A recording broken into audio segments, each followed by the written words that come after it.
નમસ્કાર. બોટાદ જિલ્લાના હળદર ગામની ઘટનામાં 57 દિવસ જેલવાસ ભોગવ્યા બાદ આમ આદમી પાર્ટીના આગેવાન પિયુષભાઈ પરમારને આજે નામદાર કોર્ટ દ્વારા જામીન મંજૂર કરવામાં આવ્યા હતા. જામીન મળતા જ તેઓ પોતાના વતન ગડોદર ગામે પહોંચ્યા હતા, જ્યાં પાર્ટીના આગેવાનો, કાર્યકરો અને પરિવારજનો દ્વારા ભવ્ય સ્વાગત કરવામાં આવ્યું હતું. 2 માસ પહેલા આ ઘટનામાં આમ આદમી પાર્ટીના 88 કાર્યકરોની ધરપકડ કરવામાં આવી હતી, જેમાં પિયુષભાઈ પરમારનો પણ સમાવેશ થયો હતો. વતનમાં પહોંચતા ઢોલ શરણાઈ સાથે હારતોરા કરીને તેમનું સ્વાગત કરવામાં આવ્યું હતું. પરિવારજનોમાં દિવાળી જેવો આનંદનો માહોલ જોવા મળી રહ્યો હતો. પિયુષભાઈ પરમારે આ પ્રસંગે જણાવ્યું કે આમ આદમી પાર્ટીને બદનામ કરવા માટે આ કાવતરું રચાયું હતું. તેમણે નામદાર કોર્ટનો આભાર માન્યો હતો. સાથે જ ટૂંક સમયમાં ખેડૂત એકતા યાત્રા શરૂ કરી ખેડૂતોની લડત માટે ચાલુ રાખવાની જાહેરાત કરી હતી. વધુ સમાચાર માટે જોતા રહો આરપી ગુજરાત ન્યૂઝ, રાજકોટ.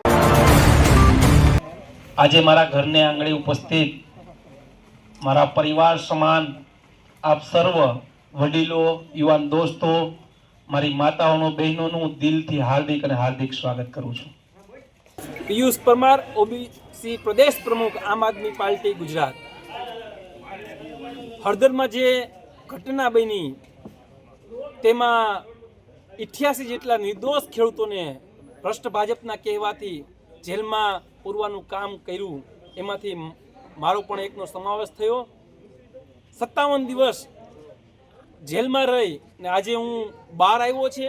અમને ન્યાયતંત્ર ઉપર સંપૂર્ણ વિશ્વાસ હતો કે ખોટું લાંબો સમય ટકી ન શકે.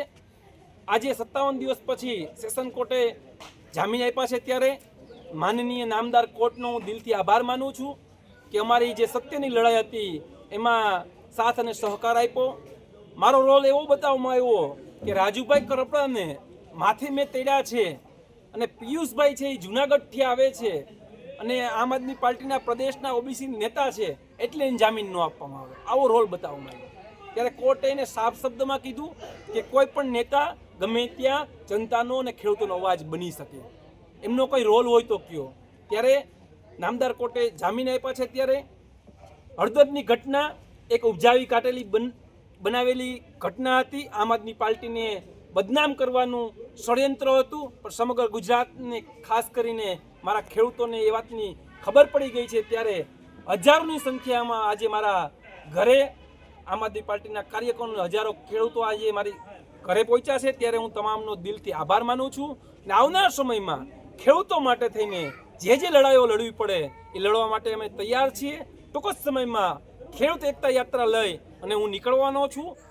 ખેડૂતોને એકજૂટ કરી આવનારા સમયમાં ખેડૂતોને જ્યાં જ્યાં અન્યાય થાય ત્યાં એની સામે લડવા માટે આમ આદમી પાર્ટીના એક કાર્યકર અને નેતાઓ તૈયાર છે.